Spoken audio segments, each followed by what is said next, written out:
3,000 plus daily cases. The new normal. Since the beginning of 2020, this pandemic has been headlining the news. But did you ever wonder how such a teeny tiny thing causes a deadly disease? If you have, you've come to the right place. This is the severe acute respiratory syndrome coronavirus 2, or SARS-CoV-2 for short, the RNA virus that causes COVID-19. After transmission, the virus moves down our respiratory tract to reach the alveoli, where we have alveolar cells along a lining of surfactants. Surfactants are molecules which reduce the surface tension of the alveoli, keeping them inflated. And lastly, we have our trusted old security guards, the macrophages, on the lookout for pathogens. But how does the virus enter a cell? SARS-CoV-2 has a spike glycoprotein that binds to a receptor called the angiotensin-converting enzyme 2 on the host cell membrane. This stimulates fusion of the cell and viral membranes, releasing the RNA inside the host cell. The viral RNA is now translated into an enzyme, the RNA-dependent RNA polymerase. This enzyme is used to make the viral RNA and other small mRNAs, which are translated by ribosomes on the host cell endoplasmic reticulum to form all the protein components.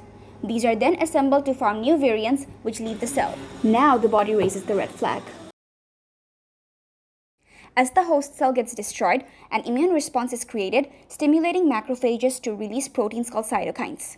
These enter the capillary and increase its permeability. As a result, blood plasma leaks into the alveoli. Due to all this fluid, the concentration of surfactants decreases. As a result, the alveoli collapse. Neutrophils are brought in to destroy the variants, but they end up destroying the alveolar cells too.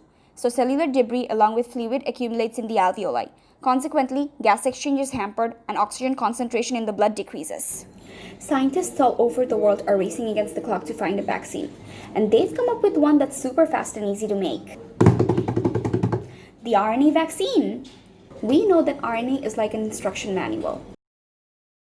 This vaccine contains the sequence of the viral RNA that codes for the S-glycoprotein.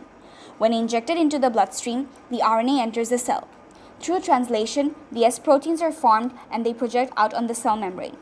Immune cells detect this foreign protein and synthesize complementary antibodies to destroy them.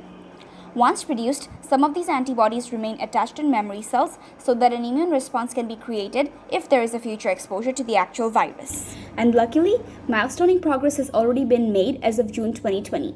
But this is still new technology, so work still needs to be done. Till then, all we can do is follow the precautions to keep us and our loved ones safe, because if we all do our part, we will reach the end of the line.